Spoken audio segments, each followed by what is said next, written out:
할렐루야. 우리 수요 성경 공부 수요일 오전 10시에 우리 함께하는 성경 공부, 오늘 두 번째 시간 참여하는 우리 성도님 한 분 한 분 진심으로 환영하면서 주의 이름으로 축복합니다. 저와 함께 하는 이 성경 공부 시간은 주제별로 진행되어집니다. 그래서 지금은 지난주에 이어서 중생, 거듭난 성도의 삶 속에 전체적인 이야기를 지난주에 첫 시간에 말씀을 드렸다면, 오늘은 그 중생, 거듭나는 것과 믿음의 관계, 그리고 다음 주에는 거듭나는 것과 회개의 관계에 대해서 말씀을 구체적으로 좀 드리려고 합니다. 그렇게 해서 한 석 주 정도 이렇게 하게 되면 그 거듭난 믿음 생활이라고 하는 내용에 대해서 이제 많이 정리가 되실 것이라고 생각을 합니다. 여러분 교재 다 펴시고요. 성경 다 펴시고, 이번 주에는 우리 단어 찾는 거 보고 앞뒤로 한 장 해드렸고, 성경 공부 교재도 앞뒤로 한 장으로 이렇게 따로 구별해 드렸습니다. 그래서 좀 보시기에 편하도록, 그래서 이 줄 간격이나 글자 크기를 조금 더 확대했다는 것을 말씀을 드리고요. 혹시 보시는데 어려움이 생기시거나 불편한 것이 있으시면 알려주시는 대로 제가 그때그때 수정해서 편리하신 대로 조정해 갈 것입니다. 자, 오늘 두 번째 시간, 여러분 교재를 펴놓으시고요. 거듭났습니까? 중생과 믿음의 관계 두 번째 시간 진행하도록 하겠습니다. 잠깐 기도하겠습니다. 하나님 아버지, 은혜를 진심으로 감사합니다.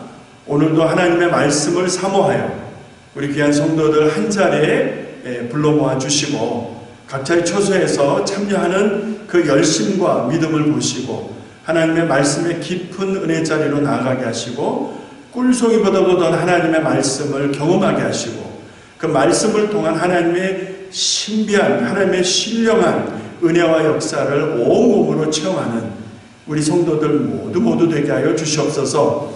말씀은 자외 낯선 어떤 것보다도 예리하다 하셨사오니, 이 말씀이 머리에 보이는 지식이 아니라 우리의 심장 폐부를 녹여버릴 수 있는 능력의 말씀 되게 하여 주시옵소서. 오늘도 내일도 나아가서 그 말씀의 검을 가지고 능력 있는 그리스도의 삶을 살아갈 수 있는 하나님의 말씀 되게 하여 주시옵소서. 순서 진행되어지는 과정 마치는 시간까지 하나님 홀로 주장하시고 인도하시기를 간절히 원하고 예수님의 이름으로 기도합니다. 아멘. 할렐루야. 내용이 앞뒤로 빽빽하게 한 장이기 때문에 가능하면 제가 읽어가면서 중간에 좀 더 필요한 것들은 설명을 드리는 그런 순서로 진행이 되어집니다. 그러니까 여러분 보내드린 그 교재 프린트물을 잘 주목하셔서 참여하시면 되겠습니다. 오늘 두 번째 시간, 중생과 믿음의 관계에서 서론 부분을 읽겠습니다. 자, 믿음이라고 하는 것은 그리스도인의 신앙과 행위에 있어서 가장 핵심적인 근본적인 요소 중에 하나이다. 왜냐하면 하나님이 예비하시고 하나님이 이루시고 우리로 하여금 누리게 하시는 그 구원은 우리가 믿을 때 받을 수 있는 것이기 때문에, 그래서 아래와 같이 세 가지 경우, 세 가지 사건을 통해서 그 세 가지 사건 속에서 등장하는 사람들에게서 보여지는 공통적인 요소, 공통적인 것을 확인하면서 얼마나 믿음이 중요한 것인가, 그리고 그 믿음을 하나님이 얼마나 우리 주님이 기뻐하시고 그리고 우리의 문제를 해결해 주시는 그런 기초가 되는가 하는 것을, 기회가 되는가 하는 것을 확인해 보는 그런 시간이 되겠습니다. 그래서 서론 부분에 있어서 중요한 것은 여러분 프린트물에 세 가지 경우를 말씀을 드렸습니다. 수보로닉의 여인, 그 다음에 백부장, 그 다음에 소경 바디모의 이야기, 이 세 가지 경우를 먼저 좀 살펴보도록 하겠습니다. 먼저 첫 번째, 수보로닉의 여인, 배경은 마가복음 7장 25절, 26절을 제가 써드렸습니다. 우리 같이 한번 읽어볼까요? 여러분도 크게 시작. 이에 더러운 귀신 들린 어린 딸을 둔 여자가 예수의 소문을 듣고 곧 와서 그 발 아래 엎드리니 26절 그 여자는 헬라인이요 수고로닉의 족속이라 자기 딸들에게서 귀신 쫓아주시기를 간구하거늘 이렇게 되어 있습니다.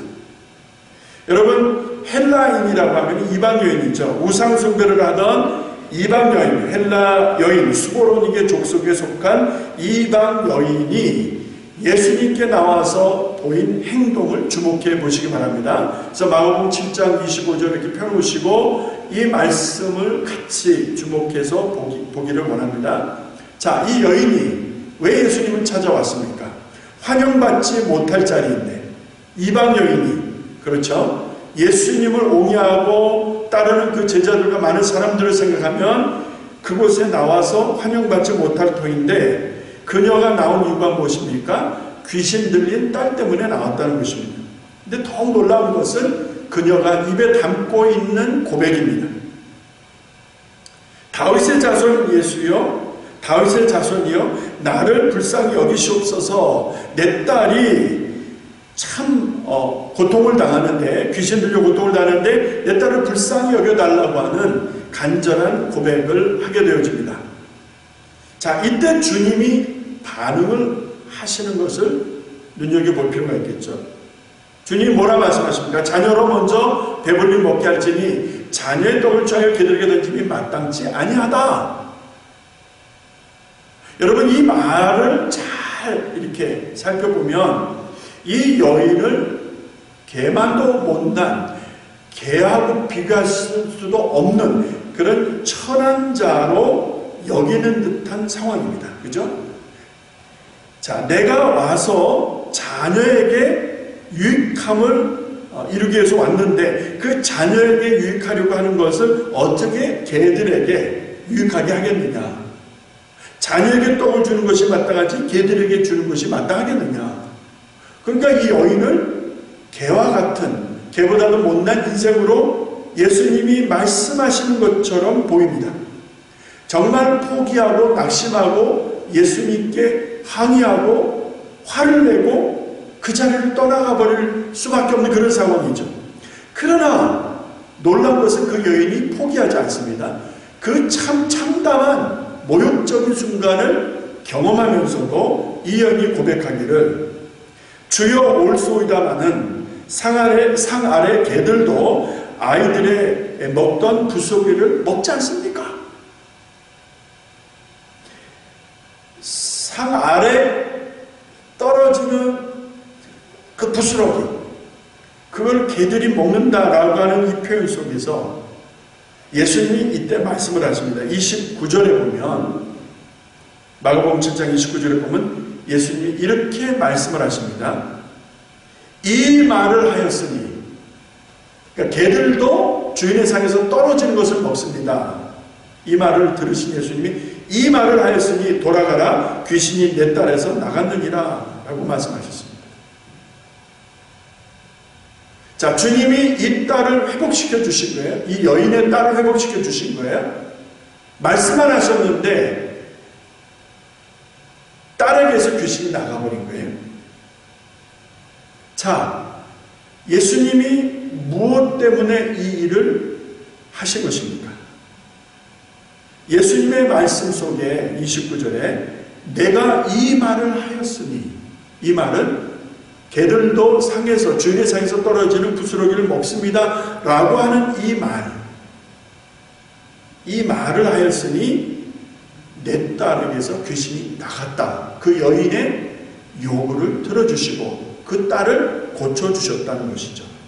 자, 주님이 이 어미에게서 무엇을 본 것입니까? 믿음입니다.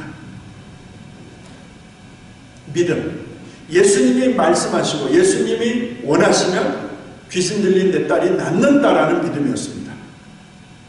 자, 두 번째 경우를 보겠습니다. 백부장입니다. 백부장. 여러분 두 번째, 서론의 두 번째 배경은 마태복음 8장이 되겠습니다. 5절로서 8절에 보시게 되면, 자, 9절까지 써놓기는 했는데요. 자, 같이 한번 본문을 읽어보겠습니다. 여러분 프린트물에 있지요?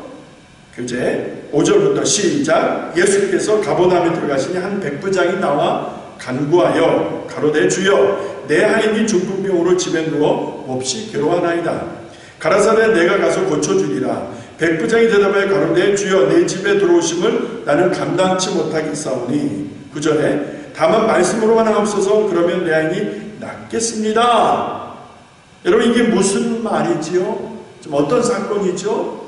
자, 백부장의 아랫사람 하인이 중풍병이라고 하는 몹쓸병에서 시달리고 있는 거예요. 고통당하고 있는데 참 이 백부장이 참 선한 사람인 듯 싶어요.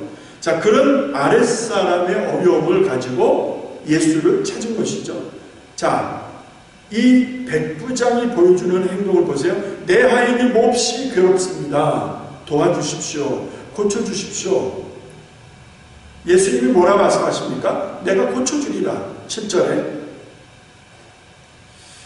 자, 이 말씀을 듣자마자 백부장이 집에 오시는 예수님을 감당할 수 없사오니까 말씀만 하시면 되겠습니다.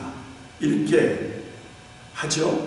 그러면 내 하인이 낫겠다라고 합니다. 이때 예수께서 뭐라고 말씀하십니까? 오늘 말씀에는 안 적혀 있지만은 10절에 보면은 진실로 너에게 이르노니 이스라엘 중에 이만한 믿음을 만나보지 못할까라고 예수님이 무척 기뻐하십니다. 그러니까 백부장의 믿음을 아주 극찬하신 것이죠. 그 하인이 나았을까요? 안 나았을까요? 네. 아까 수고로니게 여인의 경우처럼 백부장에게서도 보여지는 것이 믿음이라는 것을 알 수 있습니다. 자, 세 번째, 마가복음 10장 46절 이후에 나오는 말씀으로 자, 소경의 이야기입니다. 바디메오라고 하는 소경입니다. 자, 그 본문 말씀 한번 같이 읽어볼까요? 46절부터 시작. 저희가 여리고에 이르렀더니 예수께서 제자들과 허다한 무리와 함께 여리고에서 나아가실 때 디메오의 아들 소경 거지 바디메오가 길가에 앉았다가 47절 나사렛 예수시란 말을 듣고 소리질러 가로되 다윗의 자손 예수여 나를 불쌍히 여기소서 하거늘 많은 사람이 꾸짖어 잠잠하라 하되 그가 더욱 심히 소리질러 가로되 다윗의 자손이여 나를 불쌍히 여기소서 하는지라. 49절 예수께서 머물러 서서 저를 부르라 하시니 저희가 그 소경을 부르며 이르되 안심하고 일어나라 너를 부르신다 하매 50절에 소경이 겉옷을 내어버리고 뛰어 일어나 예수께 나아오거늘 이렇게 되어 있습니다. 자, 소경 바디메오가 예수님이 지나가신다는 이야기를 듣고 보인 반응, 태도를 주목하시기 바랍니다. 거지이지만 그리고 소경이지만 앞을 못 보는 사람이지만 그가 입에 담은 고백이 예수님의 발걸음을 멈춰 세운 것이 분명합니다. 뭐라고 했습니까? 다윗의 자손 예수여 나를 불쌍히 여겨 주시옵소서. 그러니까 예수님이 어떤 분이신지를 정확하게 고백하고 있다는 사실입니다.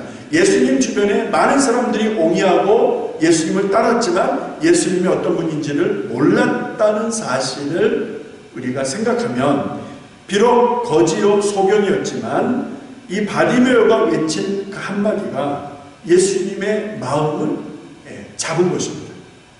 사람들이 시끄럽다라고 구박합니다. 너 시끄러워 조용히 하라고 잠잠히 하라고 꾸짖을 때 예수님께서 그를 부르라고 데리고 오라고 말씀을 합니다.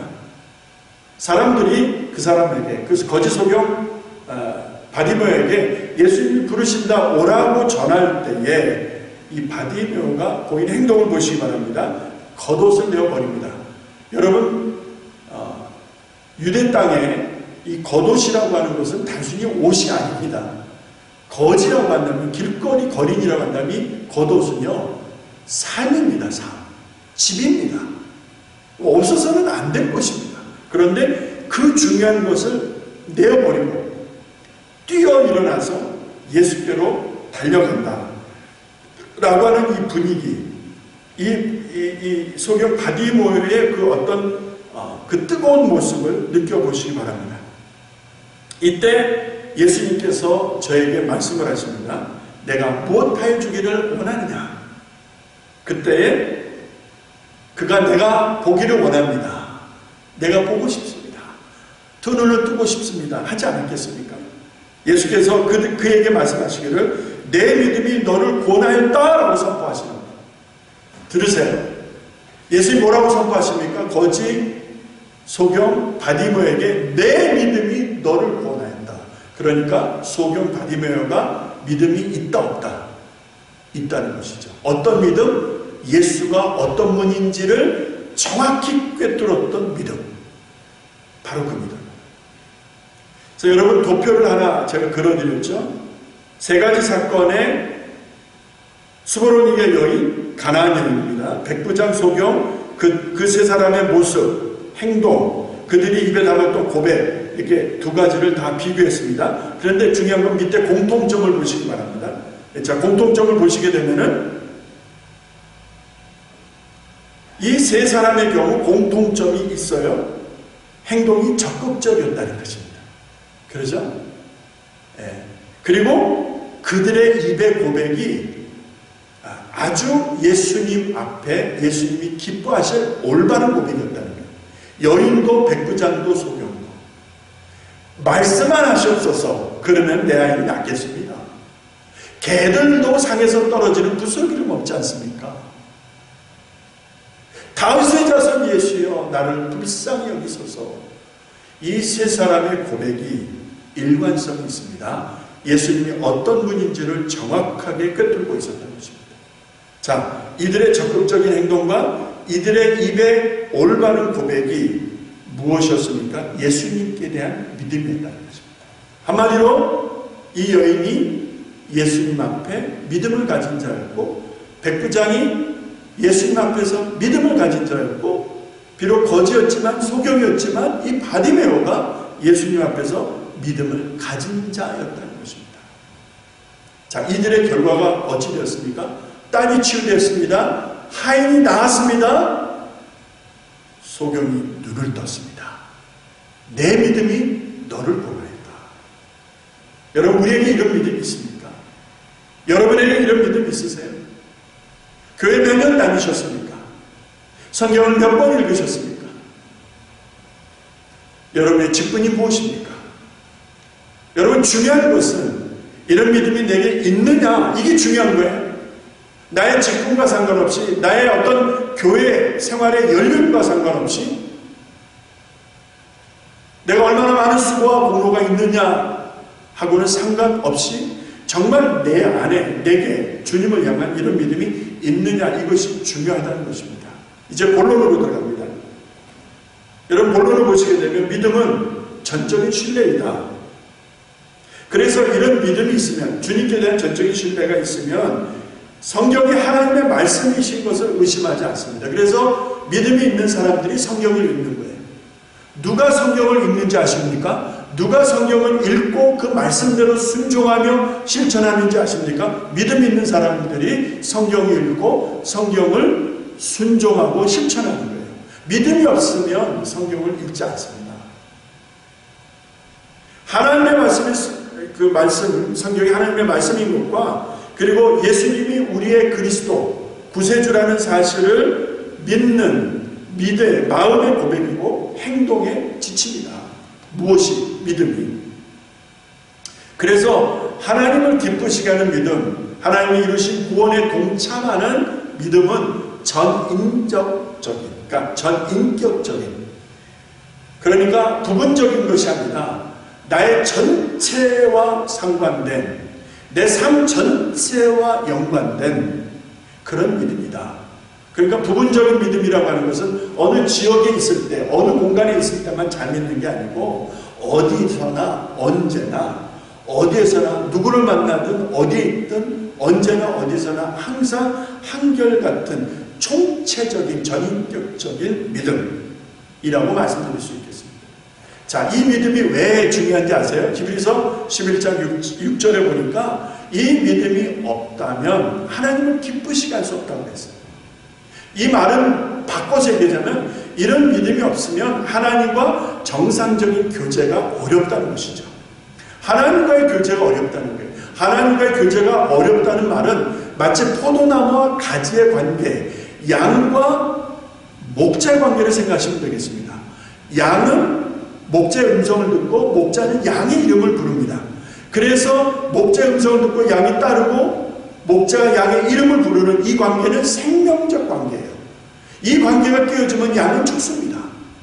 자, 가지가 아무리 잘나서도 포도나무에서 떨어지면 말라버리는 거예요. 말라버린 가지는 여러분 땔감 받게 되는 거 아니겠습니까?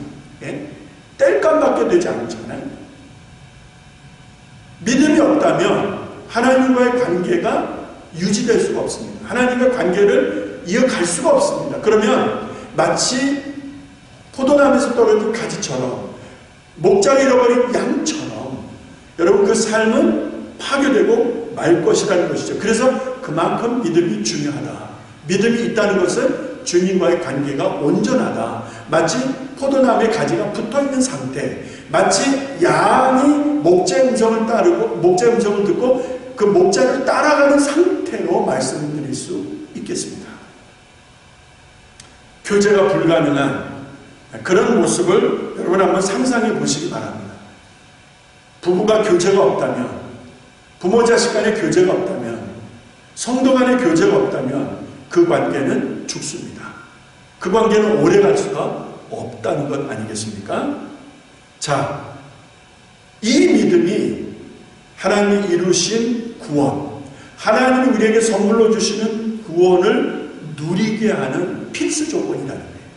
그러니까 이 믿음이 없으면 하나님이 주시는 은혜의 선물 구원을 내가 내 것으로 누릴 수 없다라는 것이죠. 그래서 이 믿음은 다른 말로 영적 신분증이다. 내가 어디를 갔는데 나에게 신분증을 요구하게 되면 보통 드라이버스 라이센스 같은 거라든지 사진이 있는 무슨 아이디를 보여주지 않습니까? 나를 증명하는 거 아니겠어요?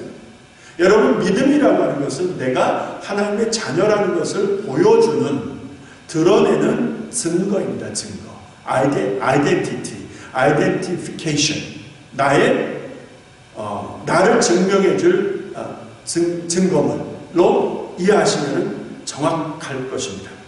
믿음이 없는 신앙생활은 이렇게 중요한 믿음과 그리고 믿음으로 사는 삶은 여러분 하나님과 함께하는 성도의 삶이 가능하지만 이 믿음이 없다면 종교생활이 되는 것이죠. 자, 예수님이 오셔서 바리새인들과 서기관들과 장로들과 제사장들을 책망하셨잖아요. 자, 그들이 율법을 몰랐습니까? 그들이 절기를 지키지 않았습니까? 여러분, 그들에게 문제가 무엇입니까? 외식이었거든요. 교만이었거든요. 하나님을 안다 하지만 하나님을 몰랐던 거예요. 율법을 안다 하지만 율법을 지키지 않았던 거예요. 문자적인 지킴은 있었는지 모르겠으나 율법의 정신, 참 율법의 의미를 몰랐다 말씀드리는 것이죠. 그래서 믿음과 무지에 대한 책망을 그들이 받았던 것을 우리가 생각해 본다면 믿음은 이렇게 중요한 거예요. 내가 오늘 믿음이 없다면 바리새인들의 종교생활과 외식을 책망했던 우리 주님이 오늘 우리들에게 어떤 음성으로 우리들에게 어떻게 말씀하실지 참 두렵기도 합니다. 그렇잖아요. 책망을 받을 수밖에 없죠. 이런 믿음이 없다면. 믿음이 있느냐를 우리 주님이 보시고자 하시는데, 믿음이 있느냐 하는 것을 확인하고자 하시는데, 우리들은 공로를 이야기하고 우리들은 지난날의 수고를 자랑하고 내가 직분이 뭔데 이런 것을 내민다고 한다면 이거 박자가 안 맞는 거죠. 주님이 우리에게 언제 직분을 물어보셨습니까? 우리들의 공로나 수고를 물어보셨습니까? 내가 믿느냐 물으시잖아요. 자, 그래서 그 중요한 믿음을 우리가 이해하고 또 그 믿음으로 살아가야 되는데, 자, 믿음에는 두 가지 어떤 종류라고 할까요? 두 가지 다른 모습이 있더라고요.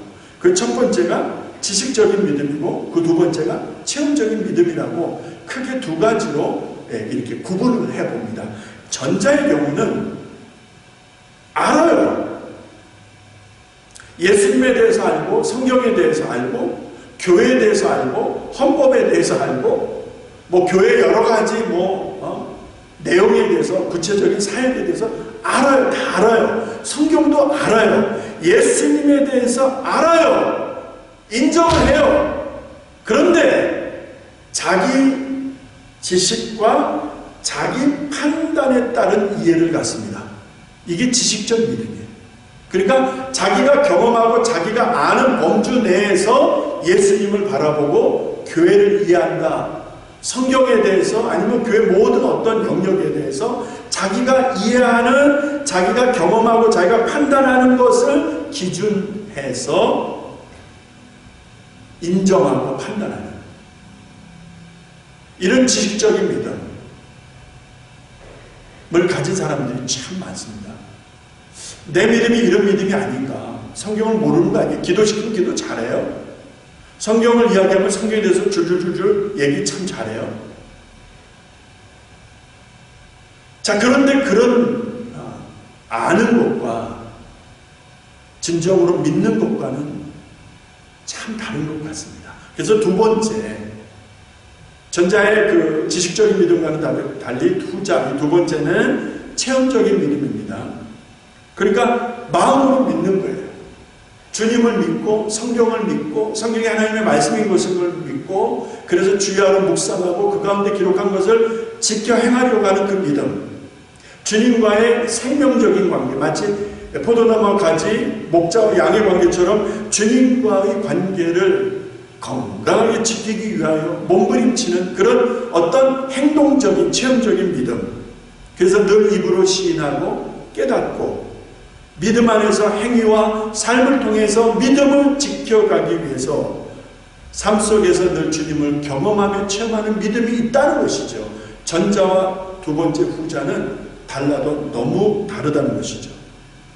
여러분, 믿음을 정의할 때 이렇게 정의해야 될 것입니다. 믿음은 들음에서 난다라고 했죠.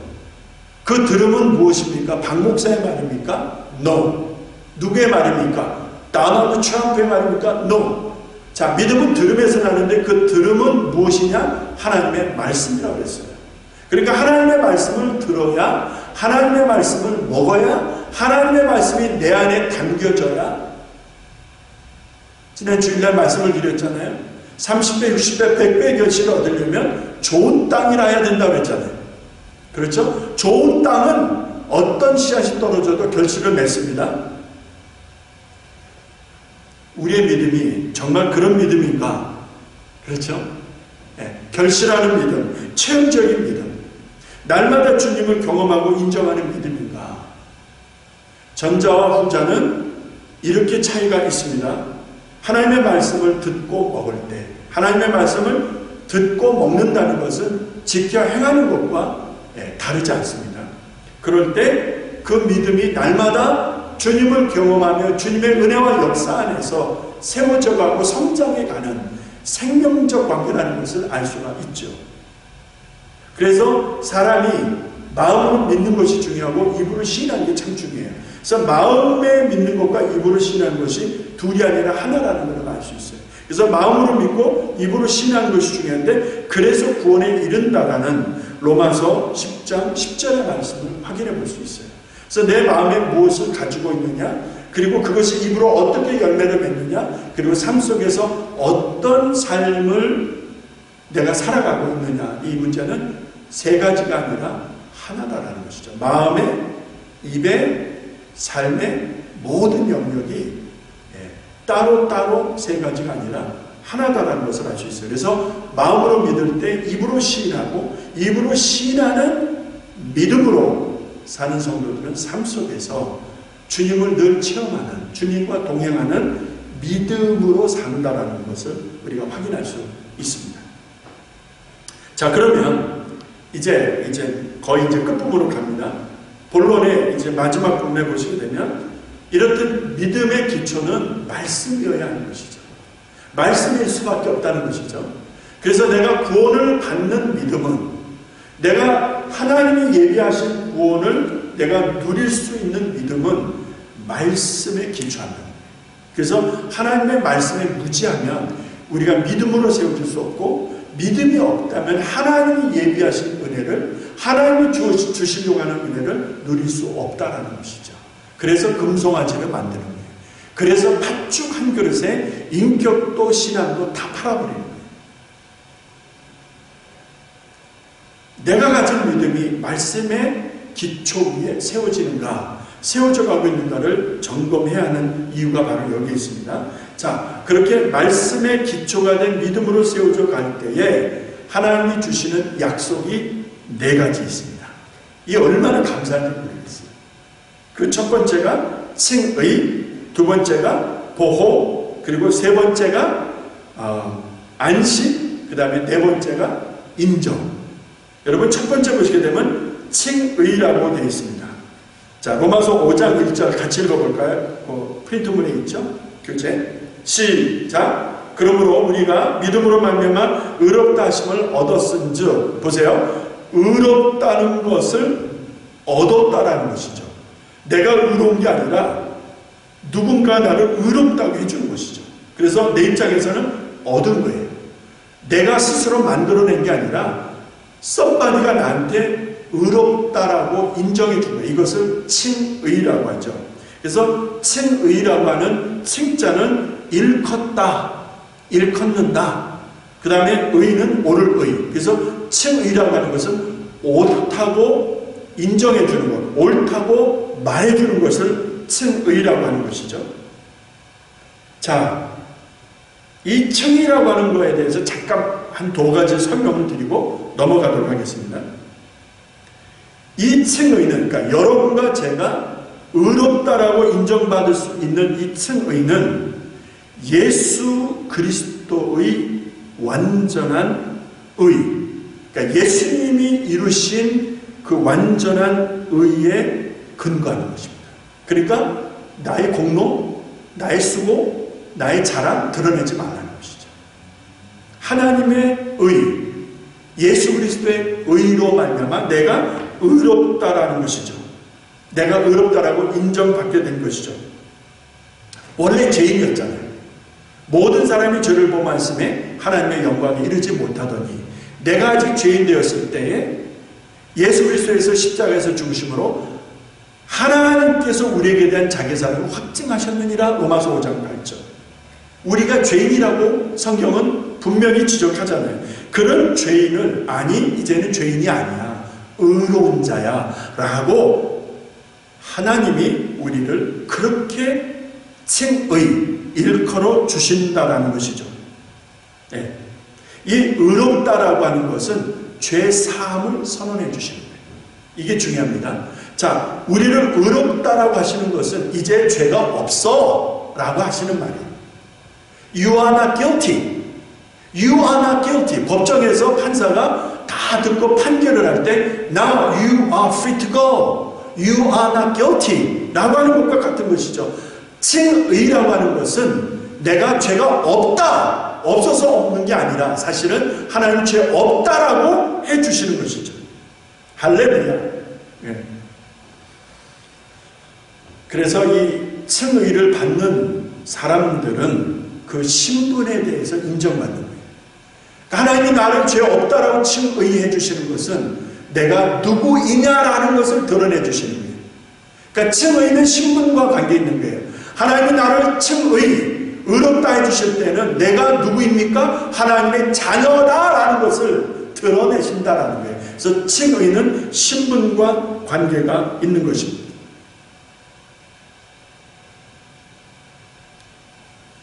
칭의와 성화는 다르죠. 칭의는 일회적이에요. 그렇죠? 죄인 바깥에서 예수님의 은혜로 이루어주시는 것이라 한다면 성화는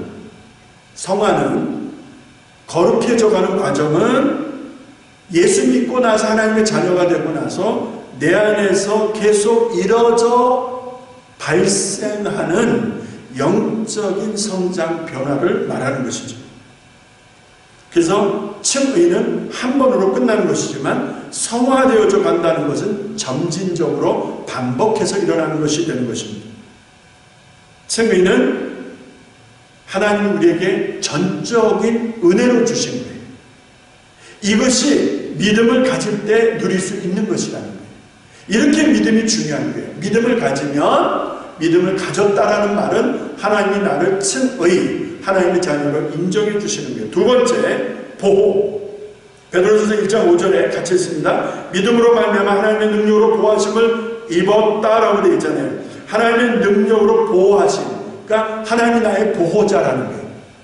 내가 느끼지 못하고 듣지 못하고 보지 못하는 경우가 많아서 그렇지 하나님이 나를 안과 박을 둘러 진치시고 보호하신다는 거예요.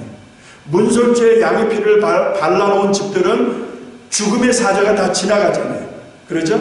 애굽 땅이 하나님의 진노와 심판을 받을 때 고센 땅이 구별되어졌던 것처럼 하나님의 보호를 받았던 것처럼 여러분 보세요. 눈에 보이지 아니하는 하나님의 은혜가 나를 둘러 진치고 보호하십니다. 내가 누굽니까? 믿음을 가진 자죠.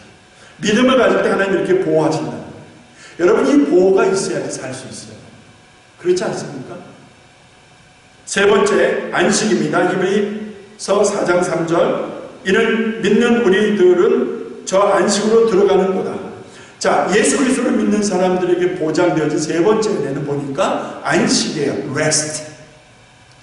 진짜 쉼이에요. 여러분 아무리 집에서 먹고 마시고 놀아도요 피곤해요. 근데 아무리 힘들게 일하고 어렵게 살아도요 마음이 평안한 사람이 있어요. 그렇죠? 그래서 평안과 편안함은 달라요. 우리가 몸이 하자는 대로 편안한 삶을 추구하다 보면 죽습니다. 영적으로 죽는 거예요. 그러나 아무리 힘들고 어려워도 평안을 추구하면 살 수 있는 거예요. 하나님이 우리에게 주시는 은혜, 믿음을 가진 자에게 주시는 은혜는 안식이에요. 믿음 안에서 평안함을 누릴 수 있다고 하시는 거예요. 요즘같이 이렇게 어수선한 세상에서 우리가 믿음을 가질 때 하나님이 주시는 깊은 peace, rest, 쉼이 있다는 거예요. 이 쉼을 누리시기 바랍니다. 마지막 네 번째가 인정입니다. 갈라디아서 3장 26절에 보니까 이렇게 되어 있죠. 너희가 다 믿음으로 말미암아 그리스도 예수 안에서 하나님의 아들들이 되었나니 믿음으로 말미암아 하나님의 아들이 되었다. 인정해 주십니다. We are children. God's children. 하나님의 자녀. 하나님의 아들, 하나님의 딸이라는 거죠. 자, 믿음을 가진 자가 누릴 수 있는 영적인 베네핏이에요. 하나님의 자녀.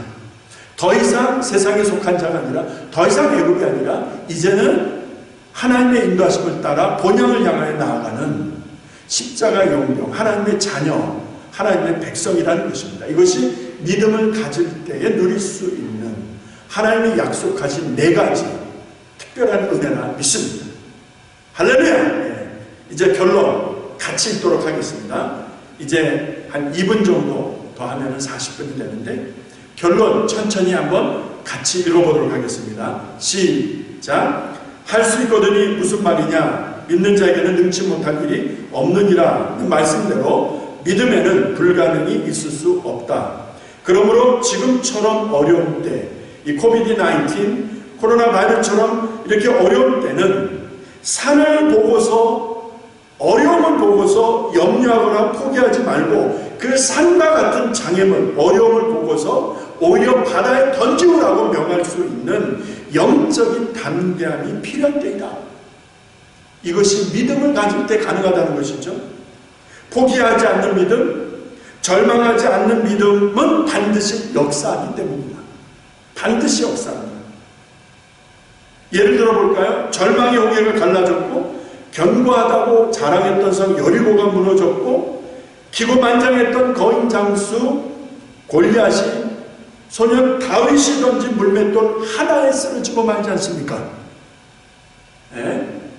홍해가 갈라질 줄 알았습니까? 여리고성이 무너질 줄 기대했습니까? 그 장수가 도라에 쓰러질 것이라고 누가 상상이나 했습니까? 이 사건들이 주는 메시지는 믿음을 가진 자가 나갈 때에는 그 앞에 장애물이 없다라는 교훈입니다. 참 믿음을 기뻐하시는 하나님께서 그 문제 가운데 개입하시기 때문에 골리앗 사건에 개입하시기 때문에 여리고성 무너질 때 하나님이 개입하시기 때문에 홍해가 갈라질 때 하나님이 개입하시기 때문에 문제는 하나님이 개입하시느냐, 하나님이 간섭하시느냐, 하나님이 역사하시느냐의 문제입니다. 아무리 문제가 크다 할지라도, 심각하다 할지라도 하나님이 개입하시면 되는 거예요. 근데 하나님은 언제 개입하시느냐? 믿음을 가질 때. 믿음을 가질 때 하나님이 개입하신다는 거예요. 그래서 이 믿음이 있을 때 이런 하나님을 향한 다윗의 자손 예수여 나를 불쌍히 여기소서, 소경 거지 바디모의 고백처럼 예수께 진정한 올바른 확실한 신앙 고백을 가질 때 여러분 하나님이 예비하신 그 구원의 은혜, 거듭남의 놀라운 은혜를 여러분 누릴 수 있는 것이에요.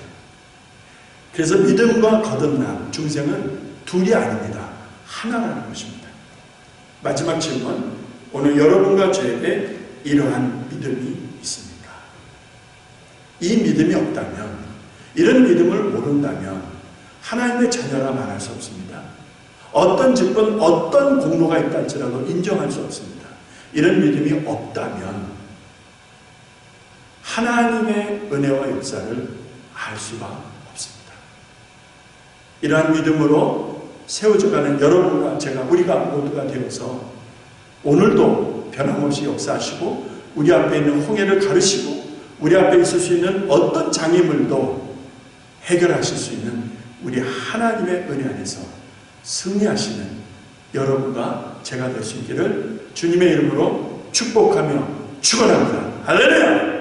승리하시기를 바랍니다. 잠깐 기도하겠습니다. 아버지 하나님 고맙습니다. 거듭났는가, 중생했는가에 대한 큰 제목 아래 오늘 믿음과의 관계를 살펴보았습니다. 스보로닉의 여인, 백부장, 그리고 더 나아가 소경 바디메오, 하나님 저들을 통한 믿음의 중요함과 가치를 우리에게 말씀해 주셨습니다. 하나님 우리 앞에 장애물이 있을 수가 없을 터인데, 참으로 믿는 자에게 장애물이 있을 수가 없을 터인데, 내가 믿음이 없었던 것을 돌아보게 하시고 내가 믿지 않았던 게으름을 회개케 하셔서 이제는 환경 탓, 남 탓, 그래서 불평 원망하지 않게 하시고 이제는 나를 세우고 믿음에 굳게 세워지는 우리 한 사람 각자가 되어서 하나님의 놀라운 구원과 능력을 삶 속에서 누리게 하여 주시옵소서. 감사드렸고 예수님의 이름으로 기도합니다. 할렐루야, 아멘. 승리하시기 바랍니다. 감사합니다. 또 다음 주에 뵙도록 하겠습니다.